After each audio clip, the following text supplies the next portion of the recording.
ተመልካቾቻችን በየሳምንቱ አርብ ሐሙስ ይዘንላችሁ የሚቀርበውን የሳምንቱ የኦሪት ክፍልና ከአባላት ሻባት የሰንበት አቀባበል ዛሬ መዘንላችሁ ቀርበናል። ዛሬ ለየት ያለ እንግዳ ነው ይዘን እየቀረብ ነው።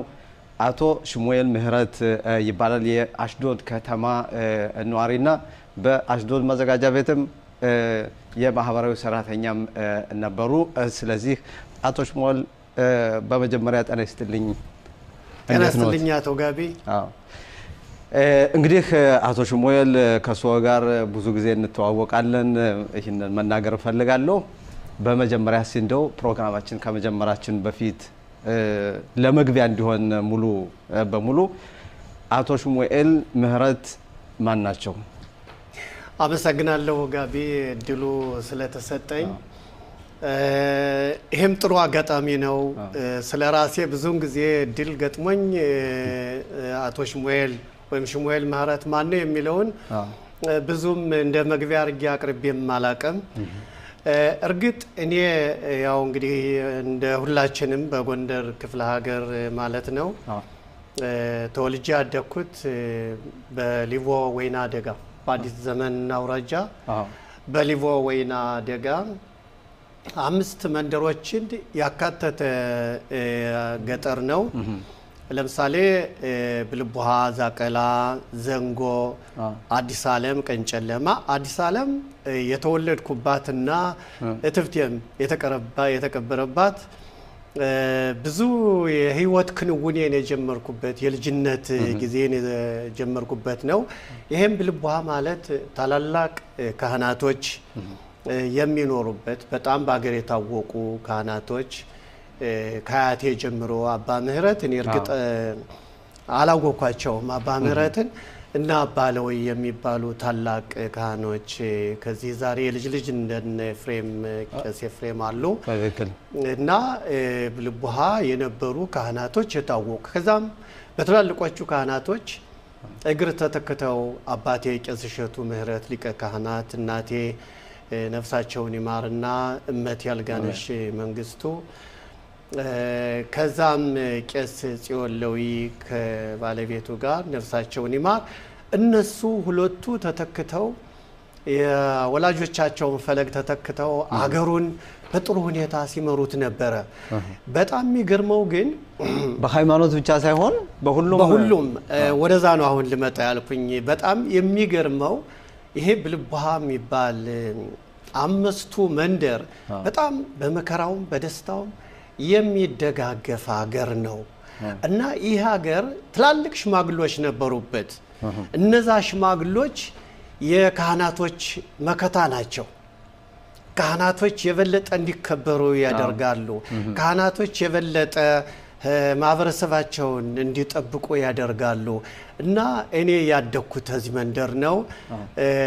እርግጥ እድሉ ገጥሞኝ ገና ልጅ እያለሁ ከብቶችን ፍየሎችን ያለው እኔ ጋማ እንትንም ሆነ ሳግድ ነበርኩ። ከዛ በኋላ ግን እድሉ ገጠመኝና ያው ወደ ትምህርት እንዳመራ ሁኛለሁ። እንግዲህ ወደ ትምህርት ከሄዱ በኋላ ትምህርት እንግዲህ በኢትዮጵያ እድል ማግኘቱም በጣም ትልቅ እድል ነው። ለምሳሌ እኔም በወስድ እኔ ከ6 ዓመት ጀምሮ ላም ጠባቂ ነበርኩኝ። እድሉ አላጋጠመኝም ነበር። ወደ አዲስ አበባ ስትንመጣ ድረስ በ13 ዓመቴ ነው ትምህርት የጀመርኩኝ እና እንግዲህ ለሶ አስቀድሞ የትምህርት ገበታው ደርሷልና ከዚያስ እንዴት ነበር? ብዙ ችግር ነበር። ብዙ ተግዳሮቶችን አሳልፋችኋል። በዚህ ላይ የአቶ ሽሙኤል ምህረት ድርሻ ምንድነው የነበረው ሁኔታ በኢትዮጵያ ትንሽ የነበረውና ከዚያ ወደዚህ ስንመጣ? በመጀመሪያ ደረጃ ፈቀድልኝና አንተ ያልከኝ ቃለ መጠየቁን ብታረግልኝ ደስ ይለኛል። ፈቃዴ ነው አውቃለሁ፣ ለክብር ተብሎ ነው። እንግዲህ ቅድም ያን የገጠር መንደሩን ኑሮ ፈጽሜ ወደ ትምህርት ተሸጋግሬ ያለው ያልኩት እኔ የማረሳው ቀን በህይወቴ ክቡር አባቴ ትምህርት ቤት መሄድ እድል እንደገጠመኝ ነገረኝ። ይሄ እርግጥ በውስጤ ህልም ነበር፣ በውስጤ ሐሳቡም ነበር። እርግጥ ሩቅ ነው፣ ገጠሩ ሩቅ ነው፣ ተማሪዎችን በየቀኑ አናገኝም። ነገር ግን እንዲያው የተማረ ሲባል ያን የተማረውን መስለህ ለመሄድ እንኳን ራሱ በጣም ያጓጓሃል። እና ለትማር ነው ሲለኝ እጅግ በጣም ተደሰትኩ። አጋጣሚ ሆኖ የኦርት መስሪያ ቤት ያው እንደምታውቀው ለቤተ እስራኤሎች የትምህርት ቤት በየቦታው ተከፍቶ ነበር። ከኛም ሀገር ብልቡሃ የሚባል ሀገር ትምህርት ቤት ተከፈተ።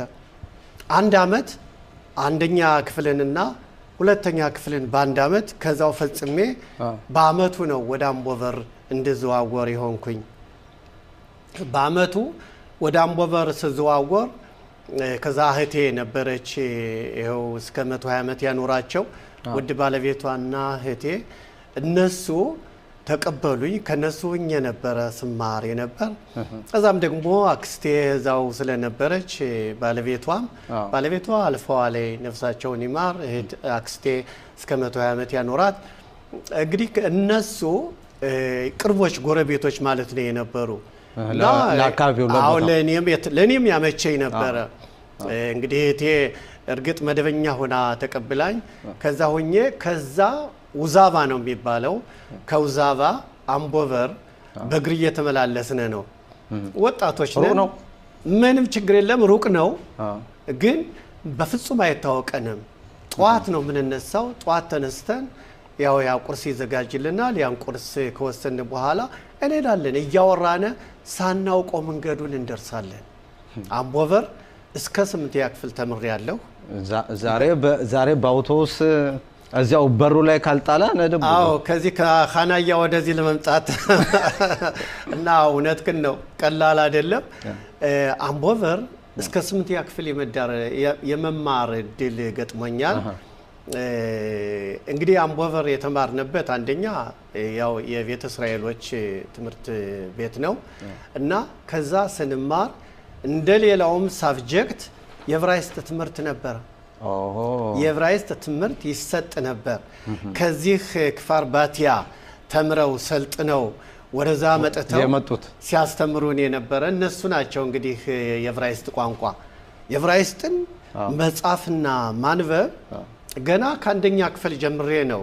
አንደኛ ክፍል የአማርኛ ፊደልን ማንበብና መጻፍ ሲጀምር የዕብራይስጡንም ያው አሊፍ ቤትን ልክ እንደዛ ነው የጀመርኩት።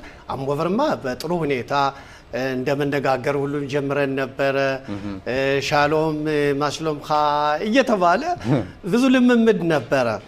እዛ ልክ እስከ 8ኛ ክፍል አምቦበር ተምሬ ከዛ ሌላ ፔሬቅ አለ። እንግዲህ መቀጠል የሚቻል ከሆነ ይቻላል፣ ችግር የለም። ይሄን መቀጠል ይቻላል። እንግዲህ አሁን ከዛ በኋላም ጉርምስና መጣ። ትምህርቱም ከ8ኛ ክፍል ወደ ሌላም እየተሸጋገራችሁ የነበረው ወቅቱም ደግሞ የእርስ በርስ ጦርነትም ነበር። ምናልባት እናንተን አጋጥሟችሁ ከሆነ በዚህ ላይ በወጣትነት ምናልባት የመታሰር የመያዝ ወይም የዚህ አይነት ድርጊት በእናንተ በኩል ያኔ በእናንተ እድሜ ብዙ አጋጥሟችኋል ብዬ አምናለሁኝ። ትክክል ነው። ወደ ትልቁ ስሜቴ ውስጥ እንግዲህ ለመግባት ነው አሁን እያሞከርክ ያለው። ይገርማል። አምቦበር ገና 8ኛ ክፍል እያለሁ 7ኛም ክፍል እያለን ጀምሮ ወደ ኢህአፓ መመልመል ጀምረን ነበረ። እንዲያውም ይገርማል እንደ ኢትዮጵያ አቆጣጠር በ1966 ዓመተ ምህረት ነው የኢትዮጵያ አብዮት ፈነዳ እየተባለ የሚነገርለት። ከዛን ጊዜ ጀምሮ ነው እንግዲህ ለውጡ የጀመረው። ለውጡ በጀመረ በአመቱ የኢህአፓ መደራጀት እየተጠናከረ ሄደና ከዛ እኔም ምልመላ እንግዲህ መለመሉኝ ማለት ነው። ወደ ኢህአፓ ውስጥ እንድሳተፍ ተመለመልነ። በድብቅ ነው ሁሉም ነገር፣ ሌሊት ነው፣ በድብቅ ነው የሚሰራው።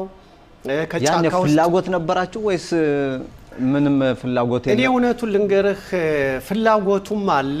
ነገር ግን አብዛኛው ጓደኞች ወደዛ ውስጥ እየሄዱ ራሳቸውን እየከተቱ ስታይ እኔ ማንኝና ታዲያ ለምን ለያለው ከነሱ እንዴት ለያለው የማለት እንትን ይሰማሃል እና በዚህ ምልመላ አንድ በጣም የምወደው ጓደኛዬ ነበር ዛሬ ላስበው ግዴታ ነው አዳነ ስብሐት የሚባል ጓደኛዬ ነበር እኔና እሱ ሁለታችን ነበር የተመለመልነው ለመጀመሪያ ጊዜ የመለመለን አቪቢተው ነው አቪቢተው ጠበቃ አቪቢተው አዎ እሱ ነው የመለመለን የሚያስተምረን ሌሊት ነው ከባህር ዛፎች እንትን ውስጥ ሆነን ነው ምንማር የነበረ ከዛ አጥንተን በሴል ደረጃ የሚሰጥ ትምህርት አለ ያንን አጠናቀን ጨርሰን እንግዲህ ወደ ሌላ ደረጃ ለመውጣት ሲባል አጋልጡ የሚባል መጣ የማጋለጥ ዘመቻ እዛ ራሳችን አጋለጥነ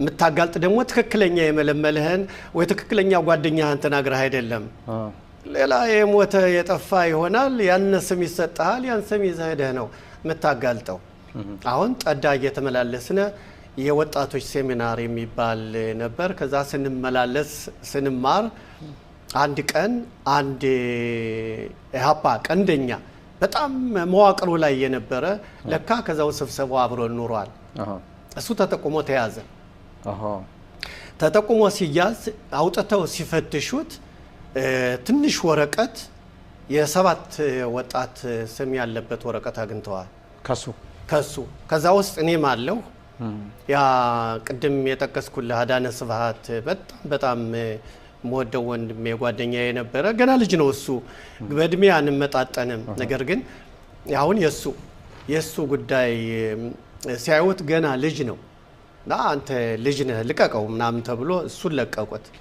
አሁን ሌሎቻችን ሰባት ነን ሄድነ ያ መጀመሪያ እኛን ያስያዘውን አዘዞ ሲደርሱ መድኃኒት ውጦ ሞተባቸው እኛ ጠዳ ታስረናል ለጊዜው ከዛ ተመልሰው መጡና በእውነት እያሰቃዩ እስከ ጦር ፍርድ ቤቱ እስከ ጎንደር ድረስ በፍጹም አላመኑንም እኛም እንደዛ ሙተው መንገድ ላይ ያመልጡናል በሚል እየደበደቡ ያው አደረሱን ከዛ ያው ቶርቹ በጣም አስቸጋሪ ነው በጣውላ ሳይቀር ያው ግራችን ዘግናይ ነው በጣም አዎ በጣም አስቸጋሪ ነው ያን ሁሉ አሰቃይተው ወስደው ወህኒ ቤት ጣሉን ወህኒ ቤት ያው 9 ወር ሙሉ ታስር ያለው በኢህአፓ ከዛ ስታሰር እንዲሁ አንድ ቀን ብቻ ተደብድበህ አይደለም የምትቀረው እንደገና እንደማገገም ሲጀምር እግርህ ጫማ እግርህ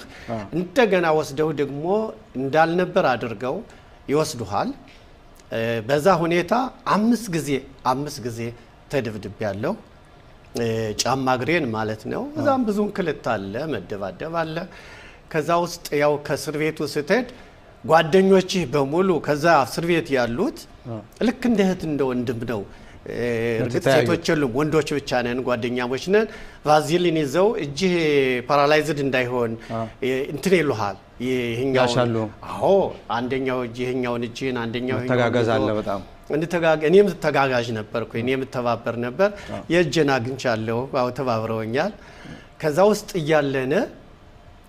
ውስጥ እያለን እማረሳው ከዛ ውስጥ ቀስቀሳ አደረጉ ተብለው ሰባቱን በሩን ከፍተው እኛንም እንድንወጣ ትእዛዝ ሰጥቶን ቆሙ ተብለን ግድግዳው መቱን ቆመን እነሱን አስረው መትተዋቸዋል እዛው ላይ ከፊታችን ላይ እናንተ ያያችሁ አዎ አንጨብጭቡ ተብለን አንጨበጨብነ አረመኔ ዘመን እኮ ነው ነበር ከዛ ልክ በመስከረም 14 ቀን ታስሬ እንግዲህ መስከረም 14 ቀን 70 ዓመተ ምህረት እንደ ኢትዮጵያ አቆጣጠር ማለት ነው በተህሳስ ወር 350 ወጣት ነው የተረሸነው እስር ቤቱ ሁሉ ባዶ እስከሚሆንበት ድረስ ነው የተረሸነው ያ የጭነት መኪና ይመጣል ልክ በካቴና እያሰሩ እንደ ጆኒያ ይወረውሩታል ያ ሞል ሲሞላ ይሄዳል ይመለሳል በጣም ጥሩ እንግዲህ እንቀጥላለን ከካፍታ በኋላ እንመለስና በዚያው ትንሽ እንቀጥልና ወደ ሌላ ርዕስ እንገባለን ክቡራትና ክቡራን ተመልካቾቻችን ካፍታ በኋላ እንመለሳለን ክቡራትና ክቡራን ተመልካቾቻችን ተመልሰናል። እንግዲህ እስካሁን ድረስ ውይይት እያደረግን ያለነው ከአቶ ሽሙኤል ምህረት ጋር ነው። ያው ከኢሃፓ የነበረው ሁኔታ ምን አይነት ስቃይ እንደነበረ ያንን አጫውተናል። እስቲ አሁን ደግሞ እንግዲህ ከዚያ ሁሉ በመውጣት ወደ እስራኤል ሀገር የመምጣት ሁኔታስ እንዴት ነው? አዎ እንግዲህ እኛ ወደዚህ የመጣነ በ1972 ዓመተ ምህረት ነው። ጊዜው አስተማማኝ አልነበረም እንደ ኢትዮጵያ አቆጣጠር። ስለ እንግዲህ ማለትም ከቤተሰብ በፊት አስቀድመህ አንተ ወደ እስራኤል ሀገር የመጣው በ1972 ዓመተ ምህረት ነው። በሐምሌ ወር ነው። ዝናብ በጣም የሚበዛበት ወቅት ነው የነበር። ያው እያንዳንዳችን እንዴት መጣችሁ ወደዚህ? በጣም የሚገርም ነገር ነው። ታምር ነው። አንደኛ የወጣትነት እንትን አለ፣ ስሜት አለ። እንደው የፈለገውን ይሁን የፈለገ ልክ ብዙውን አንስተን ጥለን ወይም ደግሞ እንሞታለን የሚለውንም አመዛዝነን አይደለም ወደ ሱዳን መድረስ እንደምንችልና ከሱዳን ወደ ኢየሩሳሌም ወደ ሀገራችን እንደምንሸጋገር ተነግሮናል፣ አውቀናል። እንግዲህ በሚገባ ምስጢሩን ስላወቅነ ነው ማለት ነው። ከጎንደር ክፍለ ሀገር የመጀመሪያዎቹ ሁነን ነው እንግዲህ ያን የአርማጭሆን ጫካ አቋርጠን ሱዳን የገባ ነው ማለት ነው። እርግጥ ለወላጅ የነገርንም አለን ያልነገሩም አሉ። ቀላል ነገር አይደለም። ወላጅም አምኖ በዛ ጫካ በሐምሌ ወር ማን ነው የሚሰድህ? ምኑ አነሳሳችሁ ወደዚያ ለመሄድ? እንደው ያነሳሳቸው ሃይማኖት ነው? ጥሩ ጥያቄ። ወይስ ከዚያ የነበረው ስቃይም ነበረ? የሀብታም አለ፣ ጦርነቱም አለ። በአጠቃላይ እንደው ምኑ አነሳሳችሁ በወጣትነት እድሜያችሁ? በመጀመሪያ ደረጃ ሁላችንም አቶ ጋቢ አንተም እኔም ሁላችን ስናድግ ሃይማኖቱ መሰረታችን ነው። በሃይማኖቱ ነው ታንጸን ያደግነው። እንዲያውም ሁሉ ጊዜ እንደምታውቀው አገራችን ኢትዮጵያ ልክ የስደት ሀገር እንደሆነች አንድ ቀን ኢየሩሳሌም እንገባለን የሚለውን ህልም ነው ሁሉ ጊዜ ሰንቀን የምንኖረው እና አሁን በወጣትነት ጊዜያችን ይህን ህልም እውን የምናደርግበት ጊዜ ስለደረሰ ሌላው አደጋውና የሚያጋጥመን እንቅፋቱ ገደሉ አይታየንም ነበር። የዛን ጊዜ ኢየሩሳሌም እንገባለን የሚለው ብቻ ነው የነበር እና ዘመዶችም ተባበሩን። በመንገድ ብዙ የተባበሩን ዘመዶቻችን አሉ። ከጊዜ እጥረት ሁሉንም ልጠቅስ አልችልም እንጂ ከዛ ያው ሁላችንም ወጣቶች በሙሉ አብረን የተነሳሳ ነው። አንደኛ ከማንነትህ ዋናው ጠንካራው እንድንነሳሳ ያደረገን ማንነታችን ሲሆን እዛ ደግሞ የዛን ጊዜ በወቅቱ የነበረው በአገሪቱ ላይ የነበረው የሰው ልጅ በፍጹም ወጥቶ የማይገባበት ጊዜ ነው የነበረ። በጣም አሳሳቢ ነው እና እኛ አንደኛ በጊዜያዊ ኑሮ የምንኖር ሰዎች ነን። አገር አለን እስኪ እንሰደድ ብለን ሱዳን ገባነ። ሱዳን ብዙ ሳንቆይ በ80 ዓመተ ምህረት ያው እዚች ሀገር ለመግባት በቃል። እንግዲህ በዚህም በርካታ ነገሮችን አሳልፋቸዋል። ቀላል ነገር አይደለም። እንዲህ ነገሮች አልጋ ባልጋ አይደሉም። በእግር መሰደድ በማውቁት ሀገር ከዛ እንደገና ወደ ማውቁት ሀገር በታሪክ ስለሰማነው ብቻ ወደዚህ መምጣት ቀላል ነገር አይደለም ያሳለፋችሁትና ከዛስ እንግዲህ ወደ እስራኤል መጥታችሁ ምናልባት ቤተሰብም አስቀድሞ ሁሉም አብሮ ላይ መጣ ይችላል። ብቻችሁም መጣችኋል። የቤተሰብ ስስት አለ። ከዛ በላይ ደግሞ የነሱም ስጋት አለ። የደረሰ ምን አጋጠመው የሚል ይሁን እና እስራኤል ከደረሳችሁ በኋላስ ቤተሰብ ወደዚህ እንዲመጣ ማለትም እናንተ የደረሳችሁበትን እድል ደግሞ እነሱም እንዲያገኙት ትግል ጀመራችሁ? ምን ማድረግ ጀመራችሁ? ያልከው ሁሉ ትክክል ነው። ሁሉንም ያው እንግዲህ ጠቅሰኸዋል። ከመጣንበት ጊዜ ጀምሮ የወላጅ ናፍቆት ከጊዜ ወደ ጊዜ እየባሰ እንዲያውም ዘመዶች አልነበሩም። ቀደም ብለው የመጡ የኔ የቅርብ ዘመዶች አልነበሩም። በዛ ምክንያት ናፍቆቱ እጥፍ ድርብ ነው የሚሆነው። እጥፍ ድርብ የሚሆንበት ምክንያት አንድ ሳምንት እንኳን ሄደህ የምሰነበትበት የቅርብ ዘመድ ሲኖር ጥሩ ነበረ እና እስከ 84 ድረስ ያው እንግዲህ ከዘመድ ተነጥለህ ነው የምትኖረው። ደብዳቤ ጽፈናል። እንዲያውም ደብዳቤውን በኮድም እያደረግን ግልጽ ባልሆነ መንገድም ወደ ሱዳኑ መንገድ ቆላውን ረሱ የሚል ብዙ ምሳሌዎች ነበሩ። በጥቋማ ማለት ነው። ያንን አባታችን በጣም እንኳን ይሄን የኔን ቃላት ነውና ሌላ የሚተረጉም ብዙ እንቆቅልሽ የሚፈቱ ናቸው በጣም እና ያው እነሱም አባታችን በጣም በብዙ ሰው ታጅቦ ቤተሰቡን በሙሉ ይዞ እናታችን አቅመ ደካማ ብትሆንም ነፍሳቸውን ይማር። ነገር ግን ደረሱ። ብዙ በመንገድ ላይ ያጋጥማቸዋሉ። የወንድሜ ባለቤት ወለደች። ያን ሁሉ ተዋጥተው ብዙ ጥረት ደርሰዋል። መቼም ከይች ሀገር በ84 እዛን ጊዜ እኔ ገና ወታደር ነበርኩኝ። ሽሩት ሳዲር የሚባለው መደበኛ ግዳጅን ለመወጣት እያገለገልኩ ነበር። ከባሲስ ተደውሎ ነው የተነገረኝ። ለምፋቄዴ ለአዛዤ ተነግሮታል።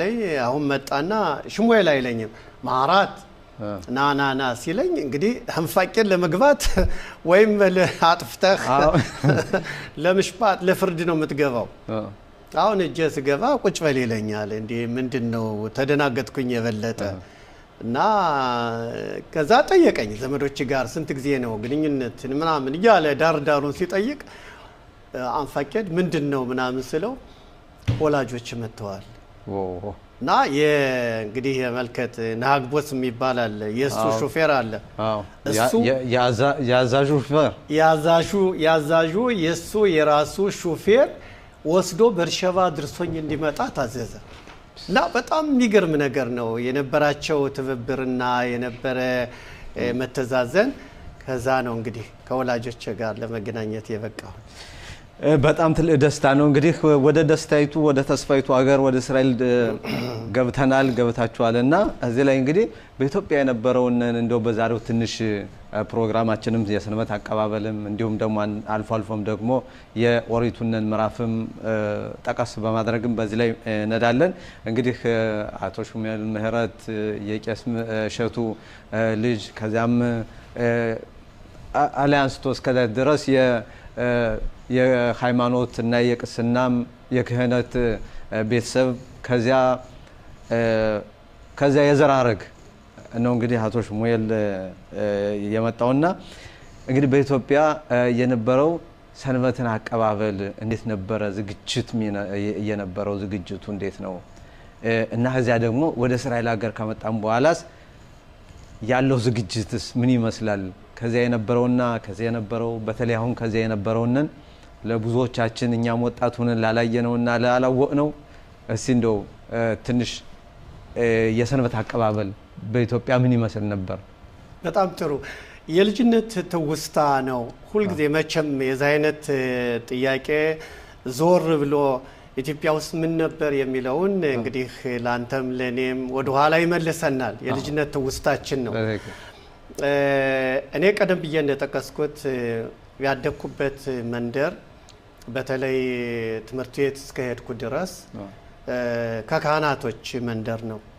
ሃይማኖት በደንብ በይገባ በሚጠበቅበት እንትን የነበረና በተለይ እኔ የማረሳው ምንድነው አቶ ጋቢ የሰንበት ዝግጅት የነበረውን ትዝ ሲለኝ እንዴት እንደሚዘጋጁ እንዴት እንደሚጣደፉ እናቶች በተለይ እንግዲህ ሃይማኖትን ለመጠበቅ የበለጠ ታላቅ ቦታ የነበራቸው ትልቅ አስተዋጽኦ የሚያደርጉ ሰንበት ተከብራ በአግባቡ እንድትከበር የሚያደርጉ እናቶች ነው የነበሩ።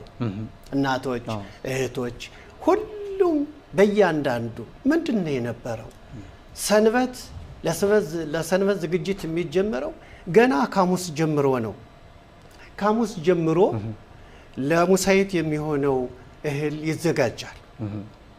ስንዴ ከሆነ ይፈተጋል፣ ገብስም ከሆነ ይፈተጋል፣ ይዘጋጃል።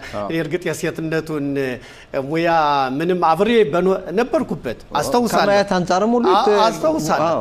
ያ ይዘጋጃል በሚገባ። ከዛ እያንዳንዱ መታጠብ የሚገባው ከሆነ ልብሱንም ያጥባል። ልብሱ ይታጠባል። የሰንበት ልብስ ለየት ባለ መልኩ ነው የሚሆነው። እናቶች የሚያዘጋጁት ምግብ ልክ ለሰንበት መሰንበቻ በሚገባ ለሰንበት ክብርም ተብሎ ለየት ባለ መልኩ ያ ሙሳይቱ ዳቦ ይባላል፣ ሙሳይት ይባላል፣ በረከቴ ይባላል። ያነ በሚገባ ይዘጋጃል። ለልጆችም እንጎቻ ይዘጋጅልናለኝ። በእውነት ይሄ ራሱ አይረሳም። ያነ እንጎቻ ልክ በጉጉት ስትጠብቀው የምትቆየው ነገር ነው እና እናቶች ይህን ለሰንበት በደንብ ይዘጋጃሉ።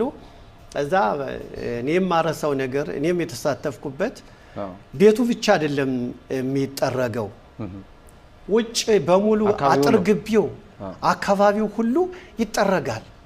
ልጆችም ተሳታፊዎች ነን እና እኛ ልጆች ነንም አብረን አካባቢው ጽዳት እንትን እንዲል አይበለውና ድንገት የውሻ እንትን እንዳይኖርበት ወይም ሌላ የረከሰ ነገር እንዳይኖር እየተባለ በሚገባ ያጸዱታል።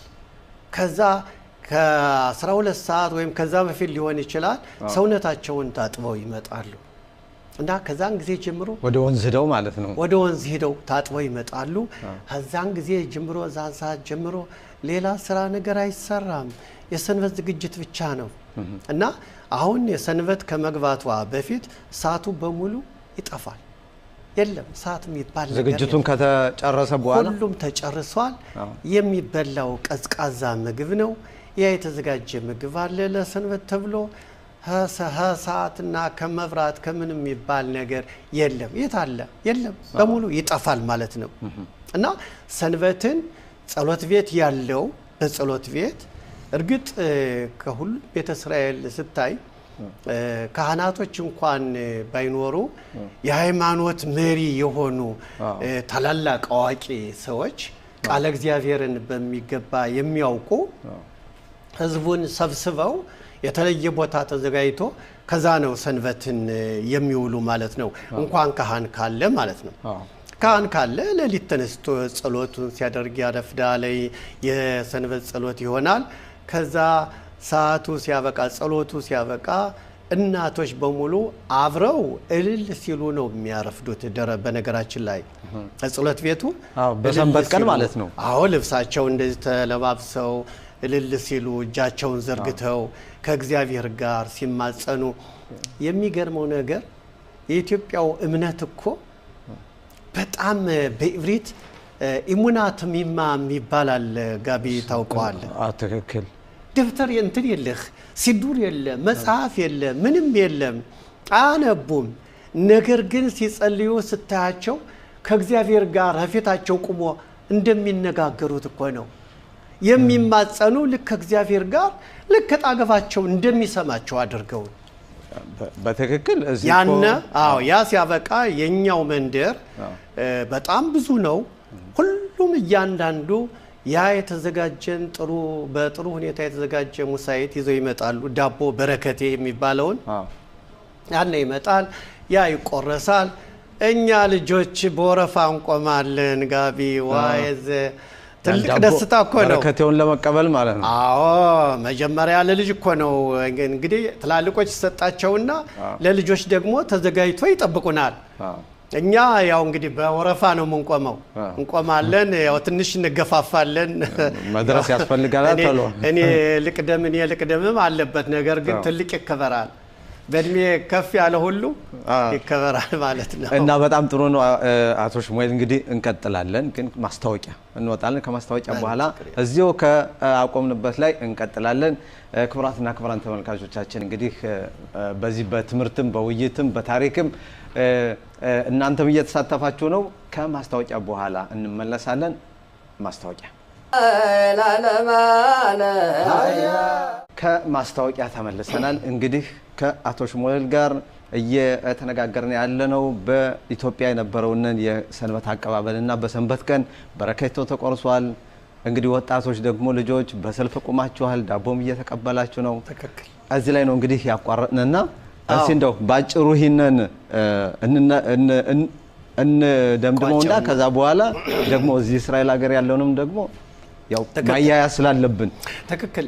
እዛ ያን እያንዳንዱ ልጅ ይቀበላል። እንግዲህ አንድ አይነት ዳቦ አይደለም የምትቀበለው ጋቢ፣ እያንዳንዱ እናቶች ያዘጋጁት የተለያየ ቢሆንም እዛ መዛም አድርገው ነው የሚሰጡን። እንግዲህ ያን ተሸክመን እንሄዳለን። አንተም ተቀበልክ እየተባባልን ደግሞ እኛ ልጆች እስኪ እንቀማመስ እስኪ ካንተው ቆርሰስ ተቀያየሩም ትችላለን እንቀያየራለን አንዳንድ ጊዜ እና ደስታ ነው የራሱ በእውነት ልዩ ስሜት ነው በውስጥህ ተክሎብህ የሚኖረው።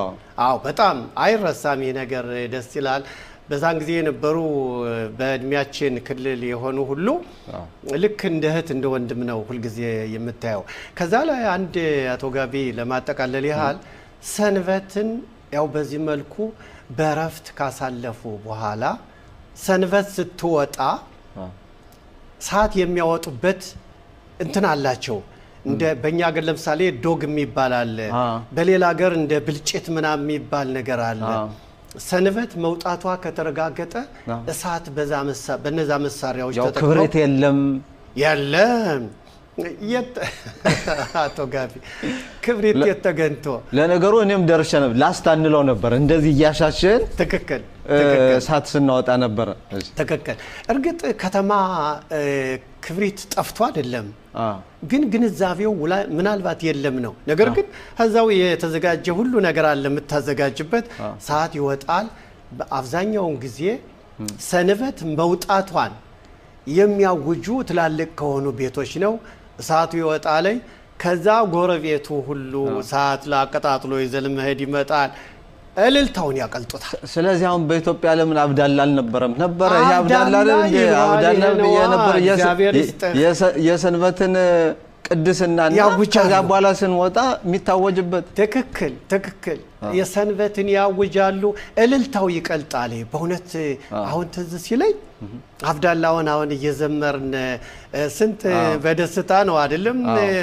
እንዲያውም እዚህ ተጨማሪ ያለው እርግጥ ብሳሚም አለ ሌላ አዛ ግን በነበሩበት በመንገዳቸው በሚገባ በልልታ በወዲያ ሩቅ ያሉት ጎረቤቱ ሁሉ እሳት መጥቶ ይዞ ይሄዳል። በዚህ መልክ ነው እሳት ጠፍቶ ሰንብቶ እንደገና ወደ ተግባራቸው የሚመለሱ።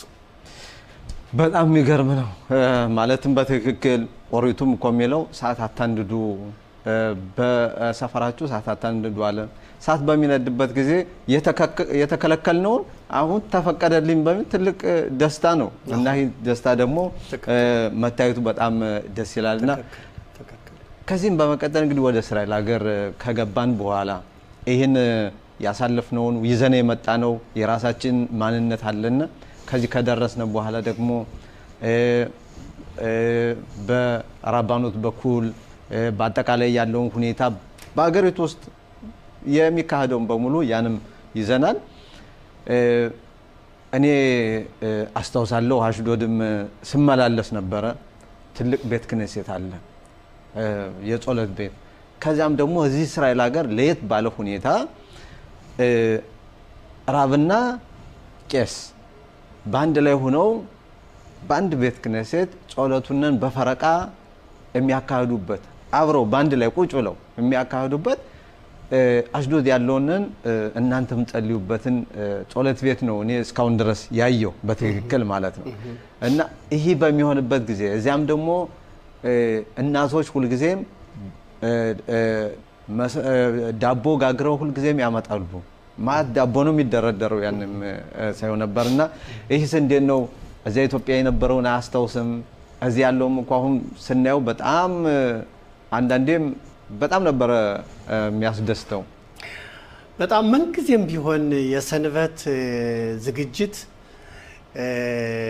ከዛ የነበረውን አሁን በስሜት እንደምናስታውሰው ከዚህም እኮ ስትደሰትና ሰንበትን ስትቀበል የሰንበትን ቀን ስትውል መንግዜም ያ የነበረው ልምድህና ያ የነበረው ልምዳችን ያ የነበረው አብሮነ የኖረው ያ መሰረቱ አብሮን ስላለ እየተደሰትን ነው ምናከብረው ሰንበትን እርግጥ አሁን ወደ አለነበት አሁን በተለይ እንዲያው በሰፊው ከብዙ እንትን መግባት ይልቅ አሽዶድ ያለውን ጸሎት ቤት መጥቀስ አስፈላጊ ይሆናል ብዬ ነው እንግዲህ አንተም ያው ወደዛ ነው ያመራኸኝ ያለው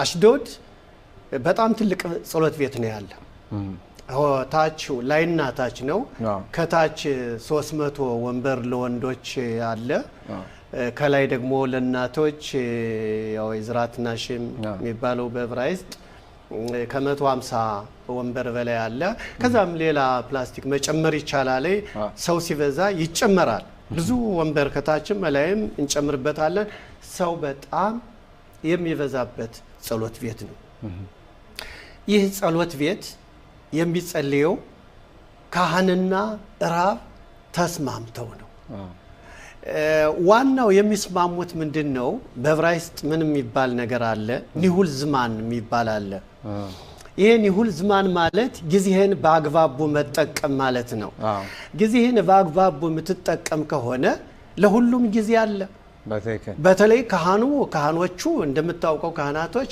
ለሊት ነው በጧት ነው እኔ እንጃ በ4 ሰዓት ሊሆን ይችላል 4 ሰዓት ተኩል እንደዛ ነው የሚጀምሩት እንግዲህ ከዛን ጊዜ ጀምሮ እስከ 7 ሰዓት ካበቁ ያ በዕብራይስጥ የሚጸልየው ወጣት ራቡም ወጣቱም ሁሉም የሃይማኖት ተከታይ የሆነ እንደገና ሲዱን ይዞ አብሮ ካህናቶቹ አብረው ህዛው ላይ ጸሎቱ በሚገባ ያበቃል አሁን ይሄ ሲዱር ተይዞ ኦሪቱ ተነቦ ካበቃ በኋላ ካህናቶች ይመርቃሉ እዛ በፊት ግን አንድ ልዩ እና ለኛ ለኢትዮጵያውያን በጣም ጠቃሚ ሊሆን የሚችለው ምንድነው ለምሳሌ ፓራሻት አሻቡአ አሁን ዛሬ ተጻቤ ነው ፓራሻት ተጻቤ ነው ይሄን ፓራሻት ተጻቤ እዘዝ ብሏል እንግዲህ አዎ ተጻቤ ትእዛዝ ነው አሁን ይሄን ፓራሻ ለምሳሌ በኢቭሪት ይነበባል ፓራሻት አሻቡአ አለ ራቡ አለ ያነባሉ ብዙ ወጣቶች አሉ የሚሳተፉ አፍጣራውም አለ አዎ በሚገባ እንዲያውም እንደራብ ትልቅ ደረጃ የደረሱም አሉ ራቡን ይተባበሩታል አሁን ያ ሁሉ ሲሆን ካህኑ አብሮ ቁጭ ብሎ ነው ያለ ይሄ ነገር ተነቦ ካበቃ እንግዲህ ቅዱስ ኦሪታችን ተነቦ ካበቃ በኋላ አፍጣራው ይነበባል አፍጣራው ካበቃ እንደገና በመጽሐፍ ቅዱስ ይያዝና በሳምንቱ የተነበበውን እንግዲህ አሁን ኦሪት ዘጸአት ላይ ነው ያለና ኦሪት ዘጸአት ላይ በሚገባ እንግዲህ ምዕራፍ 27 ቁጥር 20 ላይ ነው ያለና አሁን ከዛ ጀምሮ እስከ መጨረሻው ክፍለ ኦሪት የሳምንቱን ክፍለ ኦሪት አማርኛ የሚያነቡ ከራሴ ጀምሮ ማለት ነው እናነብላችኋለን ይህ ማንበቡ ምንድነው የሚጠቅመው ቅድም በጣም ጠቃሚ ነው ያልኩህ እያንዳንዱ ከዛ ጸሎት ቤት የሚመጣ በሙሉ የሚነገረውን የሳምንቱን ክፍለ ኦሪት ወይም ፓራሻት አሻቡአ የሚባለውን መልክቱ ምን እንደሆነ ትእዛዙ ምን እንደሆነ እግዚአብሔር ምንድነው የሚያዘው የሚለውን ከማንም ሳይጠይቁ እነሱ በሚገባ ተረድተው ይሄዳሉ ቤታቸው በትክክል በጆሮአቸው ሰምተው ተገንዝበው ተረድተው ይሄዳሉ ትክክል ለነሱ ብቻ አይደለም ለልጆቻቸውም አልፎ ተርፎ ለጎረቤትም ሊያስተምሩ ይችላሉ ማለት ነው አሁን እዚህ ላይ እንግዲህ የመልከት በአመት 54 ክፍለ ወሪቶች ይነበባሉ ከዛ ጋር ደግሞ አያይዞ ያው የሚነበበው አፍጣራው አናባቢዎች አሉ ከነቢያቶችም መዛም እየተወሰደ ይነበባል። ይሄን በአመት ከፋፍለን 54 ክፍለ ኦሪትን 54 ፓርሺዮት እንግዲህ ፓራሻተ ሻቡአ ማለት ነው። ይህንን ካነበብነ ከኦሪት ዘፍጥረት እስከ ዘዳግም ድረስ አንብበን ከጨረስነ ከዛ ላይ አፍጣራን ከጨመርክበት አንተኮ የኦሪትን ህግጋት በሚገባ ከብራለሁ ማለት ትችላለህ። ያዳፍርሃል፣ ደፋር ይሆናሉ። ዛሬ ምን ተነበበ ዛሬ ምን ተነገረ ከማለት ከዛ አካባቢው ላይ ጸሎት ቤቱ ሄደህ አዳምጠህ ሰምተህ ከዛ በኋላ ጸሎት ሲንጨርስ አንድ ትልቅ ራሱን የቻለ ደግሞ የመስተናገጃ ቦታ አለ። ሁላም ነው ማለት እንችላለን ወይም ደግሞ እንዳዳራሽ ተከከለ አዳራሽ ነገር ደግነቱ ስለምታውቀውም እየረዳኸኝ ነው። እና ያን አዳራሽ በሙሉ ይዘዋል። በጣም ብዙ ሰው ነው እኮ የሚገባው እዛ ወደ 200 በላይ ሰው ነው 250 የሚሆንበት ጊዜ አለ። እናቶችም ወንድም ሲል በጣም ብዙ ነው። ወጣቶችም እዛ ሄደው ይገባሉ። ከዛ ላይ ኢትዮጵያ እንዳስተዋስኩት እናቶች በተለያየ መንገዱ አስለው ይዘው እንደሚመጡ አዘጋጅተው አሁን እዚህ ሀገርም አለ። እያንዳንዱ ልክ ውድድር እንዳለ ሆኖ ነው። እናቶች የእርስ በራሳቸው ውድድር እንዳለ ሆነው በደንብ ተዘጋጅተው ይዘው ይመጣሉ። ያን ብቻ አይደለም የኔ ጌታ ድቁስ ወጥ የሚባል አለ። አዋዜም ይመጣልሃል። ከዛ መጠጡማ በየአይነቱ ነው። እኔ አሁን እኮ የሚመጣ መሰለኝ እንደው እንደ ምሳሌ ማምጣት ነበረብኝ። እንደው ዝም ብዬ ማስጎምጀት ብቻ አይደለም። ኧረ አንተ መቼ ያልፈሃልና እና ይኸውልህ አሁን ይሄ ራሱ ይሄ በጣም የሚገርመው ነገር ያ ሁሉ ሰው ገብቶ አብሮ ከክብ ጠረጴዛ በልቶ ጠጥቶ ሲሄድ ያ ሁሉ እኮ ወንድማማችንና እህታማች እኮ ነው። ያ ሁሉ እኮ አብሮ የበላን ሰው አብሮ የጠጣን ሰው አብሮ በዚህ መልኩ ከፈጣሪው ጋር ሲማጸን አርፍዶ ደግሞም ተስተናግዶ ሲሄድ ትልቅ ነገር ነው። በእውነት በጣም እኔም ብዙ ጊዜ ያየሁት ነው። ለዛም ነው ቦታውንም ስለምታውቀው ያኔ በእውነት በጣም የሚያስደስት ነው። ሰውም ሲተባበር እንዴት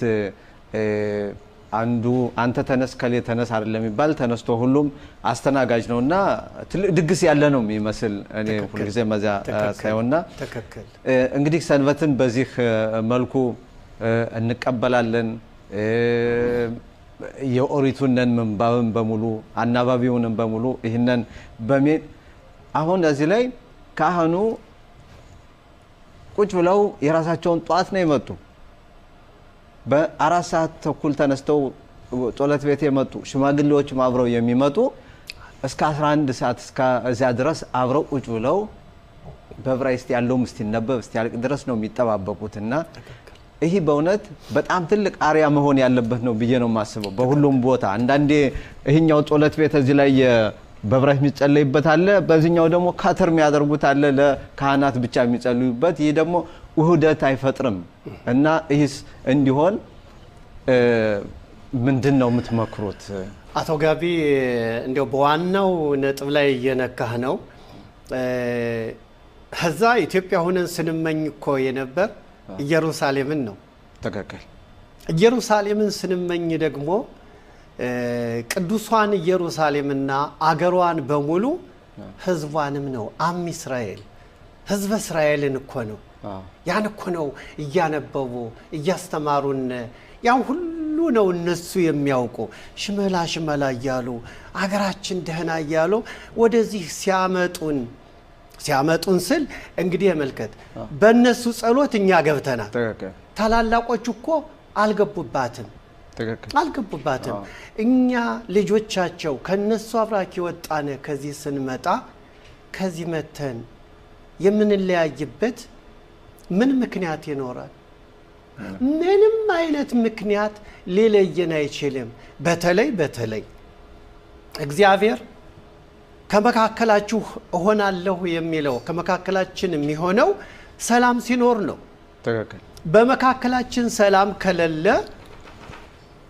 ያን የምንጸልየው ጸሎት ትክክል ነው ወይ? በጥያቄ መልክ ባቀርበው ይሻለኛል። እኔ ማንነኝና ጥያቄው አየር ላይ ሆኗል ሁሉም ይመልሰዋል እና እኔ የምለው ምንድነው እርግጥ አንዳንድ ጸሎት ቤቶች ካህናቶች ብቻ ያሉበት አሉ ጥሩ ነው ምንም ችግር የለም ለህዝቡ አገልግሎት እየሰጡ ነው ህዝቡን እያገለገሉ ነው አካባቢው እየመጣ ነው ደግሞ ወጣቶችም አብረው ቢጸልዩ ጥሩ ነው ምንም ችግር የለም በጣም ጥሩ አብረው ቢጸልዩ ጥሩ ነው እዚህ ላይ አንዲት ልጨርስልህ ነገር ግን አንድ ጠባብ ጸሎት ቤት ሰርቶ ግን ያንን ከሁለት ከፍሎ መከታ አድርጎ እናንተ በዚህኛ በዚህ የሚል ይሄ አይመችም እና እሺ እንግዲህ እዚህ ላይ ምናልባት እንቀጥልበታለን ከአፍታ በኋላ እንመለሳለን ክቡራን ተመልካቾቻችን ከአፍታ በኋላ እንግዲህ ተመልሰናል አሁን ወደ ማጠቃለያው ፕሮግራማችን እየተቃረብነ ነው እንግዲህ ካቶ ሽሙኤል ምህረት ጋር ነው ውይይቱን እያደረግን ያለ እስካሁን ድረስ በእውነት ከኢትዮጵያ የነበረውን እዚህ ያለውን በአጠቃላይ በህብረተሰባችን መካከል መግባባት እንዳለብንም በሙሉ እየተማርነ ያለበት ሁኔታ ነው ያለ እዚህ እንግዲህ አሁን ወደ መጨረሻው ምዕራፍ እየደረስን ነውና ከዚህ ላይ እንደሰማውት ከሆነ መጽሐፍም ጽፈሃልና በዚህ ላይ መጽሐፍም ጽፈ ለአንባቢያን ደርሷል ይሄም ደግሞ ባላደራዎች ምን ነው ባላደራዎች እንግዲህ መጽሐፉ ምንድነው ባላደራዎች ሚሎስ ቃል የተሰጠው ወይም ስያሜ የተሰጠው እስኪ እንደው ትንሽ ማብራሪያ በዚህ ላይ አመሰግናለሁ አሁንም አቶ ጋቢ በድጋሚ ባላደራዎች የሚለው መጽሐፍ 700 በላይ መጽሐፍ እርግጥ ተሰራይቷል ብዙም አይደለም ይሄ የመጀመሪያው እትም ነው አሁን ሁለተኛው እትም ታትሞ ሊወጣ እንግዲህ ወር ምናምን ነው የቀረው የሁለተኛውን በእውነት በተቻለ መጠን ለሁሉ እንዲደርስ አደርጋለሁ ምንድነው ባላደራዎች አደራ የሚለውን ቃላት እንግዲህ እኔ ማንነኝና ላንተ ማስረዳ ማንኛውም ነገር መልእክት ወይም ደግሞ አንድ የሆነ ቃ ለሰው ሲሰጥ ባደርነት ነው አይደለም መስጠው አባቶቻችን 2500 አመት ሲኖሩ ለምንድነው 2500 አመት ምንለው እንግዲህ የኛ የቤተ እስራኤሎች እኛ ቤተ እስራኤሎች ዘራችን የሚመዘዘው ከይሁዳና ከብንያሚን ከሌዊ ከካህናቶች ማለት ነው እንግዲህ ከነሱ ነው ዘራችን የሚመዘዘው ነው የሚባለው 2500 አመት የሚቆጠረው የመጀመሪያው ቤተ መቅደስ ከፈረሰበት ጊዜ ጀምሮ ነው የመጀመሪያው ቤተ መቅደስ ሲፈርስ የባቢሎን ንጉስ መጥቶ ቤተ መቅደሱን አፍርሶ ህዝበ እስራኤልን በሰንሰለት እያሰረ የገደለውን ገሎ የተረፉትን በሰንሰለት እያሰረ አግቶ ሲወስዳቸው ማርኮ ሲወስዳቸው ነፍሴን አውጭኝ እያሉ ደግሞ በኢየሩሳሌም በዱር በገደሉ ጠፍተው የቀሩም ነበሩ ከዛ ደግሞ የተወሰኑት ወደ ግብጽ ሀገር ለዳግሚያ ስደት ወደ ግብጽ እንዳትሄዱ ብሎ እግዚአብሔር በነብዩ ኤርሚያስ አስጠንቅቋል ቢያስጠነቅቅም ግን ትእዛዙን ጥሰው ማለት ነው ወደ ግብጽ ሄደዋል ነፍስ አድን ነው አሁን ነፍሳቸውን ለማዳን ነው የክፉ ቀን ስለሆነ የእግዚአብሔርን ትእዛዝ ምንም ቢጥሱም ሄደው ዩቪ የምትባል ኢትዮጵያ አዋሳኝ አገር ነው የነበሩ ለምለም አገር ነበረች ከዛ ተነስተው ነው እንግዲህ ብዙ ችግር አሳልፈው ብዙ መከራ አሳልፈው ያው ሱዳንም ለተወሰነ ጊዜ ነበሩ ከዛ እንደገና ይሄዱት ለምንድነው ከዛ ዩቪ ማለትም ወደ ኢትዮጵያ የገቡት ወደ ኢትዮጵያ ለምንድነው ዩቪ ብዙ ጊዜ ያልቆዩ እርግጥ ቆይተዋል ይባላል ወደ 150 አመት ቆይተዋል ይባላል ነገር ግን ለምንድነው ያልቆዩ ግብጾች በጠላትነት ተነሳሱባቸው ምክንያቱም እርግጥ ቤተ መቅደስ የሚሰራ ኢየሩሳሌም ነው እንጂ ከዛ አይደለም ከዛ እነሱ ቤተ መቅደስ ብለው ሰሩ ቤተ መቅደስ ብለው ሲሰሩ እንግዲህ እግዚአብሔርን አስቀይመዋል አሁን ግብጾች በጠላትነት ተነሳሱባቸው ምንድነው ያደረጉ ቤተ መቅደስ ብለው ከሰሩ በኋላ ያው እንስሳቶችን ሙሳይት ያደረጉ ማቅረብ ሲችሉ በግብጽ የሚያምኑባቸው ስለሆነ ጭንቅላታቸውን አፈረሱባቸው እንዴት አምላካችን በጉን አረዳችሁ ብለው ምንድነው እነዚህ አረመኔዎች እንደዚህ የሚያደርጉ እኛ ምናምንባቸውን ለምንድነው የሚያርዷቸው ብለው ተነሳሱ በጣም ነው የተዋጓቸው ያን የሰሩትንም አፈረሱባቸው ሌላ አማራጭ አልነበረም ያው ተሰደዱ ማለት ነው ወደ ሱዳን አመሩ ከሱዳን ለተወሰነ ጊዜ ቆይተው ቋራ ገቡ ቋራ እግዚአብሔር መቼም ህዝበ እስራኤልን በየሄደበት ጥላውን ጥሎ ነው የሚጠብቀው ቋራ የምትባል ሀገር ለምለም ሀገር ነው አሉ የነበረች ለጂ ወጂ የሌለባት ለምለም ሀገር ምንም እነሱ ብቻ ነው የነበሩ ከዛ ብዙ ጊዜ በደስታ ቆይተዋል ከዛ በኋላ ነው እንግዲህ የተፈታተኑ እና አሁን ቅድም ወዳልኩት አደራ የሚለውን ባላደራዎች ብዬ የጠራው የሰየምኩት ማለት ነው ይቅርታ ወገኖቻችን ሽምግልና በተለይ አንድ ሰው እየሸመገለ ሲሄድ እንዲያውም ገና ልጆቹን ሲያስተምር ልጅ አደራህን ተጠንቀቅ ሃይማኖትህን ጠብቅ በተለይ የመማር እድል የገጠመን ሁሉ ልጅ አደራህን ሃይማኖትህን ጠብቅ እንግዲህ ከአሕዛብ ጋር ነው ከኢትዮጵያ ሕዝብ ጋር ነው የምትማረው እና እንደዛ ነው እንግዲህ የነሱ ፍራቻ የነሱ ጥንካሬ የነበረ ምንድነው ራሳቸውን ጠብቆ ነው እንዳንጠፋ ነው ከጠፋነ ከተማ ሰው ከገባ በኋላ የመንግስት ስራ አለ ራስክን ተጠብቅ ማንነትክን እኮ ሸሽገህ ነው እንትን የምትለው በምንም ታበራት ታጋልጥም ብዙዎቹ የቤተ እስራኤል ከቤተ እስራኤል አብራክ የወጡ በከተማ ሲኖሩ ማንነታቸውን ደብቀው ነበር የሚኖሩት ይሄም ለመኖር ለህይወታቸው የሚያሰጋቸው ስለሆነ ነው እና ይህ መጽሐፍ የሚዳስሰው ባላደራዎች የሚለው መጽሐፍ የሚዳስሰው ጠቅላላ ኑሯቸውን ከዚህ ከታሪክ ጀምሮ ከመነሻችን ጀምሮ እኛ የማን አብራክ እንደሆነ ከየትኛው አብራክ ከነገደ እስራኤል የትኛው ትውልድ እንደሆነ ከዛስ ኑሯችን ምን ይመስል ነበር ኢትዮጵያ በኦሪት ህግ ተገዝታለች ተከከለ ለብዙ አመት በኦሪት ህግ ብቻ ነው ስትገዛ የነበር በ14ኛው ክፍለ ዘመን ብቻ ያው እንግዲህ የሃይማኖት ክርስትና ሃይማኖት ታወጀ ያው እንግዲህ ብሔራዊ እንትን ባል ተብሎ ሲታወጅ ከዛ በኋላ ነው የኛ የቤተ እስራኤሎች መከራ የተጀመረው ከዛ በኋላ ነው ፈላሻነትም ሆነ የተለያየ ስም ከመሰጠትም የተደረሰው ነገር ግን የሁሉ ስም ቢሰጣቸውም ቤተ እስራኤሎች ከሀገሪቱ ጋር ተመሳስለው የሚኖሩ ጠንካራ ብቻ አትንኩን ነው እንጂ ከሀገሪቱ ጋር ተመሳስለው ይኖሩ ነበር እርግጥ ራሳቸውን ጠብቀው ይሁዲነታቸውን ማንነታቸውን ጠብቀው ይኖሩ ነበር እንዲያውም እየዘመቱ ለሚዘምቱት መሳሪያውን እየሰሩ በጣም በጥሩ ሁኔታ የሚኖርባት አገር ነው የነበረች በእውነት ኢትዮጵያ ይሄው እንግዲህ አባቶች ምናልባት እንግዲህ መጻፉ ሰዎችም ደግሞ የሚፈልጉት ይኖራሉ እኔም ራሱ ፈልገዋለሁኝ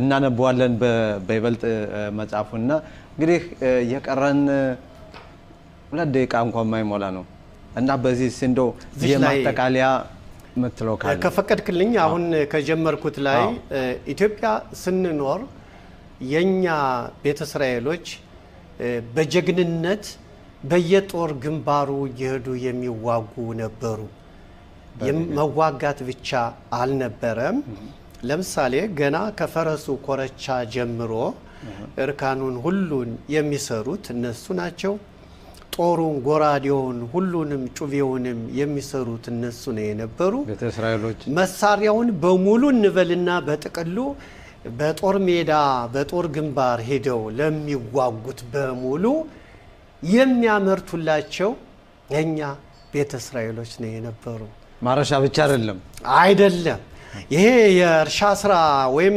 ለተለያየ አገልግሎት የሚውሉ መሳሪያዎችን ብቻ ሳይሆን ዋናው መረሳት ያለበት የኢትዮጵያ ውስጥ እያለነ ኢትዮጵያን ጀግንነት ነዋ የሚኖሩበትን ግን አገር መጠበቅ ነውና በጣም በዚህ መልኩ ኢትዮጵያንም ሲጠብቁ ነበር ያም ሲባል ጦር ሜዳ ሄደው ሰንበትን ይጠብቁ ነበር። እንደገና እንደማንም ሌላው በሬ ሲታረድለት ቀርበው አይበሉም ነበር። በጣም ይገርማል። ይሄ ራሱ ትልቅ ፈተና እኮ ነው። እንግዲህ ምንድነው የሚባለው? ወርቅ በሳት ይፈተናል፣ ጀግናም ደግሞ እንደዚሁ ነው። ሃይማኖትን የሚጠብቅም በዚህ ሁኔታ ነው። እንግዲህ ለዚህ ነው ታላላቅ አባቶቻችን እነሱ ልክ እንደ ሙሴ ህዝቡን መርተው እንደቀሩት እነሱም ቀርተዋል፣ ግን ቅዱሶች ናቸው። እኛ እዚህ ስለደረስነ ደግሞ እግዚአብሔር ተመሰገነ ይሁን። አቶ ሽሙኤል ምህረት እዚህ ድረስ ማለት ለሰጠህን ከፍተኛ ትምህርት ማብራሪያ ታሪክን በማጣቀስ በጣም እናመሰግናለን። እኔም አመሰግናለሁ ጥሩ እድል ስለተሰጠኝና በእውነት በጣም ጥሩ ውይይት ነው ያካሄድነው። አመሰግናለሁ። ሰንበት ሰላም። አመሰግናለሁ። ክቡራትና ክቡራን ተመልካቾቻችን እንግዲህ የሳምንቱ የዝግጅታችን ይህን ይመስላል። በሌላ ፕሮግራም ስትንገናኝ ሻባት ሸለም